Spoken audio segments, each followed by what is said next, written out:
Hello, friends, and welcome to the Line Movers Network. We are in our first debut NCAA football podcast. We're going to break down some games from week 3 on the NCAA football card that we feel are the most noteworthy. And with me tonight, Ian Robbins, Tyler Liddick, and I'm David Dorman. So before we break down a few games here on the slate for this week, I'm going to throw it to Tyler. What's going on, guys? If you want to learn more about the Line Movers, go over to Twitter, follow us. We're giving out leans all day long, every sport, all over the place. We're going to come to you with just about every sport, NASCAR. We got golf coming up. We got some Ryder Cup stuff coming up. We've got some UFC coming up a couple weeks from now. So much content coming to you. I can't wait to bring it all to you guys. All I got to say is I'm really, really excited for college football this weekend. You can follow us on Twitter at the Line Movers at the LM Network. That's our Twitter. We also have personal Twitters at Tyler Liddick, at I am Robbins, and David DDD 2332. Okay, so to get started, Purdue, Notre Dame, both teams 2-0 this year. Purdue going to South Bend. Purdue scoring a lot of points right now. Lost Rondell Moore to the draft last year. He's actually playing real good in preseason for Arizona. Notre Dame is 7-0 right now in the last 7 against Purdue. They used to play every single year from 1946 to 2014. Notre Dame holds the series 56, 26, and 2.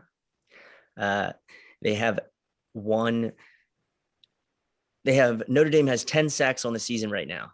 Purdue doesn't have a great offensive line. I think the defenses are going to struggle here. We watched Notre Dame defense struggle twice now. They gave up big plays to Toledo and they gave up big plays to Florida State. Florida State just lost to a FCS team. Not good news. Notre Dame susceptible to the big plays. They might even be quarterback platooning now. Jack Cohn struggled last week. Purdue seems solid, although their competition hasn't been great. It's a step up in competition this week for Purdue, although Jack Plummer, quarterback for Purdue, playing well, 74% completion percentage on the year. They also have questions in the backfield, though. Running back went down for the year, so they have a running back that's never caught a pass out of the backfield playing this week. King Duror never caught a pass out of the backfield. He is an efficient runner, though, so we're going to see what happens with Purdue. I look for them to attack the passing game. I think there's holes in Notre Dame's secondary besides Kyle Hamilton. He can't play all 4 positions. I really think that this game is going to go just way over the total. I think it's going to be a big one. I think we're going to see fireworks in an early game. And I think that the last time these teams played, it was 30-14. Notre Dame won, and that was Everett Golson was a quarterback for Notre Dame. Ian, what do you got for this game? So I look at this game. I see Purdue as Battle Indiana. Purdue's been the little brother in Indiana for so many years, and they're really, really looking to take that step up and catch Notre Dame on a down year. Notre Dame's very different without Ian Book at quarterback. We've seen Cohn struggle. We've seen a different offense with them. We've seen a different team with them, really. Giving up big plays, struggling, having to come back late. I think this is the year to get Notre Dame. They got cluster injuries. They're not as deep. While I have talent, Michael Mayer is one of the best tight ends in the nation. I think they're going to struggle. I think Purdue really, really relishes this opportunity. We saw them a couple years ago take out Ohio State in their biggest win under Coach Brown. I think he's going to get them up. They've tested. They've traveled early. I think they're ready for this game. This is their Super Bowl. This is it. I like Purdue on the money line. I'm with both you guys. I agree. I see a lot of points being scored here also. I see maybe even the last team with the ball wins this game. Notre Dame was lucky to escape with a home win last week against Toledo. Purdue will be ready. This is everything for Purdue. In-state rivalry. They will be fired up. Jeff Brom has been waiting for this game. Notre Dame's defense does not look like their glory years. Notre Dame can't stop anyone yet. Purdue will take advantage. They will score. Notre Dame's going to score right with them. I like the game to go way over the current number of about 58.5. Look for tons of points. I like the over. Moving on. Next game. Nick Saban and his Crimson Tide rolling to the Swamp in Gainesville, Florida for the big matchup of the week. Basically, Alabama took a bye week last week. They played Mercer. This is not basketball. This is football. They killed them. Wasn't even a game. But week one, they looked very good against Miami. Miami was never in the ballgame. Florida, on the other hand, hasn't been tested. They played South Florida last week in South Florida in Tampa. Wasn't a game, but South Florida is not Alabama. Now come the rolling tide into the Swamp. Ian, Mr. Gator, what do we got? Full disclosure, I am a Florida alum. I was there. Be full Florida gear, as you could see, for this game. But I look at this game, break this down a little bit. Alabama, reload central. NFL talent all up and down the board. They lost how many first rounders last year? They just reload. There is no rebuild. It's all reload with Coach Saban. Loses coaches, brings more veteran coaches in, losing players, brings more players in. Given 15.5 points on the road at the Swamp. Florida lost a lot, but they got 5 stars too.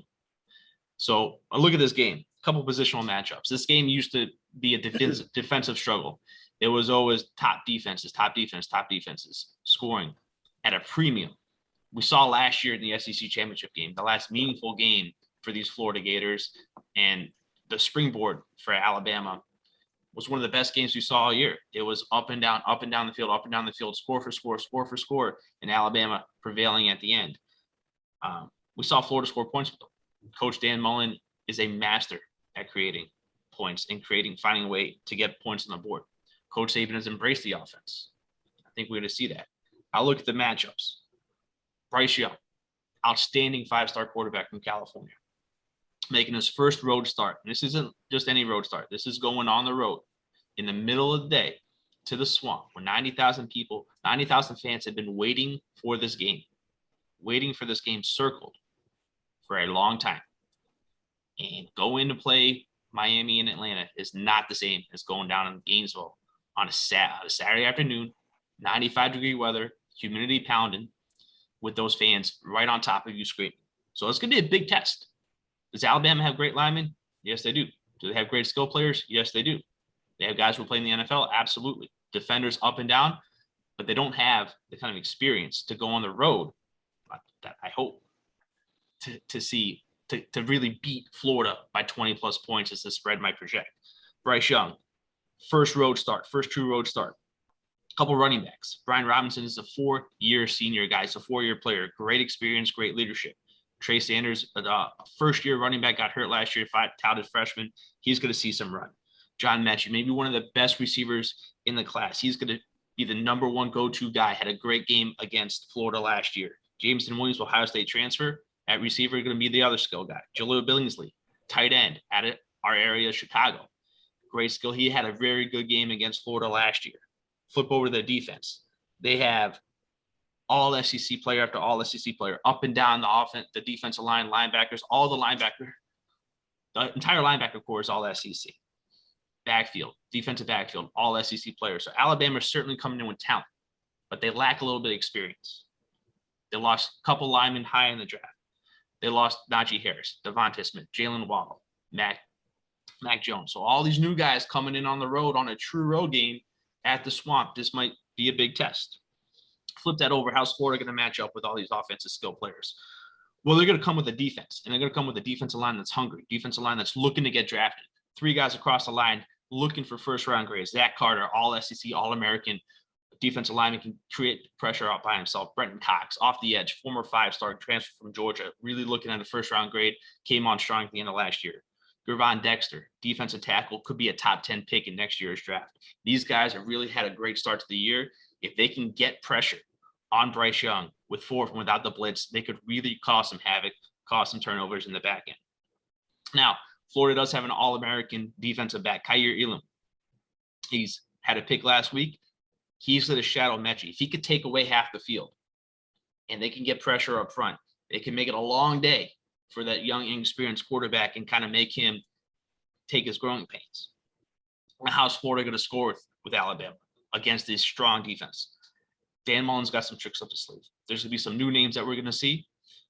But I think the one thing that I'm going to look at, this is Dan Mullen at his best, is finding a way to get his two athletic, super athletic quarterbacks on the field. There's been a little bit of quarterback controversy in Gainesville. Emory Jones, guy who's been around the program for 4 years, former high-touted prospect, waited his turn, was a running off-back quarterback for so many years behind Kyle Trask. He's struggled out of the gate, hasn't had a great start to his starting career. Freshman Anthony Richardson, Gainesville product, has stormed out of the gate this year, running over people, throwing passes, basically a touchdown highlight machine, built and looks like Cam Newton. Little quarterback controversy. What I know about Dan Mullen is he's going to find a way to get both these guys on the field at the same time. I was there with Chris Leak and Tim Tebow. He was the guy calling the plays to orchestrate that. I know that he's going to find a way to get Emory Jones and Anthony Richardson on the field. He kind of alluded to it after in the press conference of the last game. You know Nick Saban's going to have to plan for it. How do you get his two best playmakers, his two best guys on the field at the same time? That's going to be something I want to watch. Florida's got a veteran offensive line. They got a lot of talent at running back. They got a 5-star transfer, DeMarcus Bowman from Clemson. They got a 5-star transfer, Lorenzo Lingard from Miami. They got a couple veteran 4-year starters, Malik Davis, Damian Pierce. They'll be able to run the ball a little bit. They got some guys, some running back, some receivers who are coming up. Xavier Henderson could be a guy who's a top two round draft pick next year. Jacob Copeland has really had a breakout year. So they got some guys who we might not have heard of after losing Kyle Pitts last year, but expect to see some new playmakers in the fold. Can Florida score? I think so. Can Alabama score? We know so. If Florida's going to find a way to win this game, they're going to find a way to get pressure on Bryce Young. I'm looking at this over 59. Total's gone up a lot, probably expected, especially after watching the SEC championship game last year. Florida getting 15.5 points at home. This is a top 10, top 12 team getting 15.5 points at the Swamp. I cannot remember a time Florida was ranked and had getting 15 points at home. So that seems like a lot of points to me. I might have a little bias hat on. You guys might have a little different opinion from a little neutral side. But that's how I see the game going. I think it's going to be high flying. I think turnovers is going to be the key. Whoever can generate more sacks and more turnovers with some of their defensive skill players are going to come out the victors on top. Tyler. I don't have anything else to say. Ian covered the whole game. So basically he's right. Yeah, the quarterback platoon for Florida is a worry of mine. Mullen needs to make a choice. It's a very tough team to be subbing quarterbacks in and out of against Alabama. You're going to need to get a feel for the game when you're playing that Alabama defense. It's not something that you can just go in for a drive or go in for a play against. That speed is different. With that being said, Dan Mullen, it's time to win. It's time to win the big game, dude. You're 0-10 versus Nick Saban in your career. So it's time to win the big one. Alabama, they've scored 30 points 29 times in a row. Are they going to make it 30 times in a row? Let's find out. I think the record's 32. So I'm sure Nick Saban has that in his mind. I don't think he'll have a problem hanging more than 30 on Florida in Florida. He's never had a problem scoring some points early. And the reason why I emphasize on early is because I'm going to tell you to take the first half here. It's -8. I like Alabama in the first half. I think Florida might cover the game late. I don't know, maybe some late touchdowns when Alabama puts the second string in. But Ian's right. If they can get to the quarterback and make Bryce Young, nervous and make him look like a freshman, then Alabama could struggle. But they do have 3 wide receivers that I expect to go in the first round at some point in time. They have a running back that'll go in the first round. They probably have 3 offensive linemen that'll go in the first round and 3 defensive linemen that'll go in the first round. Now, Florida's not far behind them, but they might only have 1 at every position. So it's just what Nick Saban does. It's what Alabama does. Give me Alabama in the first half -8, and that'll be an official one for me. I like it. I'm taking Alabama all year long, first half, just chalk it up. Very good, boys. Very good. And if you will not find a better breakdown of the Florida Gators, more than Ian Robbins just gave you right there. He knows it all. Moving on now to your neck of the woods, Tyler. Reese Davis, the Bear, and the ESPN game day set roll into Happy Valley. So all do right, the I can't Auburn wait. Season ticket holder, Tigers. I cannot wait. It's going to be a great time. 110,000 fans, be tailgating all day. I'm looking for a great game here. I think it's going to be very low scoring. I've been to Happy Valley a couple of times. That crowd affects offenses. It is outdoors, but when you put 110,000 people in the same area, they make some noise. Okay. Definitely one of the loudest stadiums I've ever been in. With that being said, yeah, I'm looking for Bo Nix to struggle on the road like he normally does. Bo Nix doesn't play well on the road. He doesn't face adversity well. The last time I seen Bo Nix face adversity well was when I saw him play Oregon in Jerry's World in the opening game, 2018, Bo Nix's freshman year. They came back and won, but Oregon was a bad team that year. Bo Nix doesn't play well on the road. Penn State's a brutal place to go. I think Auburn's bigger in the trenches. So I think that'll slow Penn State's offense down and put the onus on Sean Clifford. And I don't think Sean Clifford is the quarterback that wants to handle the onus of any offense right now or ever. I just don't think he's made to be a big-time quarterback. Penn State has playmakers, though. Their defense came to play. They created a lot of turnovers in Wisconsin and Madison in the first game of the year. They held Wisconsin to 10 points, and Wisconsin had the ball in the red zone a couple of times. Penn State forced turnovers. Joey Porter Jr. is a monster. He plays multiple positions on defense, and then he returns kicks too. He's a big time player. I'm looking for him to probably make a play on defense or in special teams. And then you got, Johan Dotson. He's going to be a first round pick, wide receiver out of Penn State. Reminds me a lot of Allen Robinson. The guy high points the football. He doesn't drop football. He doesn't have a great quarterback. It's Allen Robinson 2.0. You can give me the under in the first half. You can give me, I think it's, what are we at for the game? 51.5. It climbed up. Did it go up 5 points? Yeah, it's about 53 right now. I see the total at. Okay, so yes, it opened. Penn State opened at 56.5. It's now at 53.5. I'll still take the under in that. I think it's going to be a low scoring game. I'm looking for both teams to probably go 3 and out a bunch in the first half. Not a lot of playmakers left on Auburn. They keep leaving after, graduation, but none of them are really going anywhere. The ones that left last year, they caught a combined maybe 125 balls. So they're not replacing the Alabama wide receivers here. Bo Nix is going to have his work cut out for him, and I'm taking the unders. Yeah, and just to back up that understatement, you're looking at an Auburn team who's transitioning out of Gus Malzahn and his fast-paced offense. They're going to lean on all SEC running back Tank Bigsby and try to put the ball in his hand, try to slow the game down. Much might play into Penn State's strength, but they're going to rely on their defense, their athletes, try to slow that game down, go on the road, place with the new coach, new transitioning, new offense. I definitely agree seeing that under the slow down play coming into play.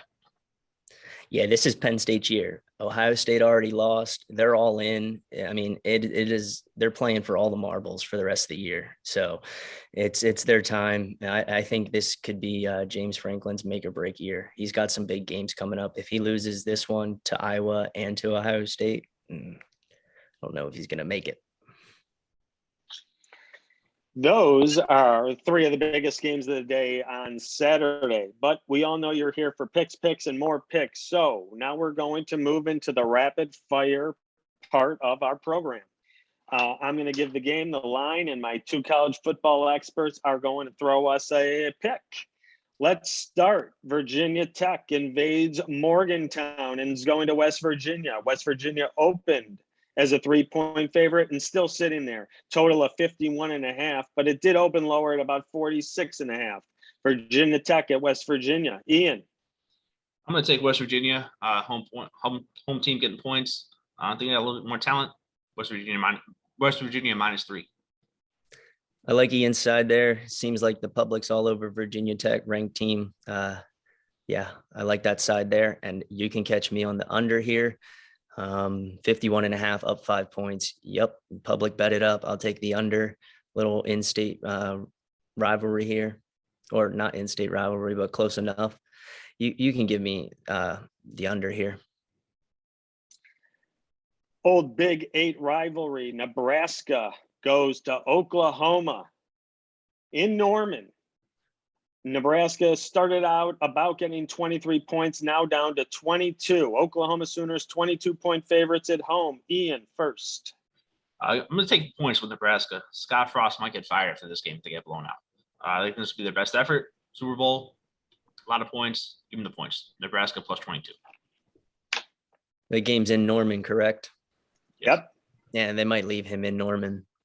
I think this game's going to go over. I think Oklahoma's going to run the score up on them. Maybe Nebraska scores 20, but I see Oklahoma scoring probably 48. You can give me the over 61.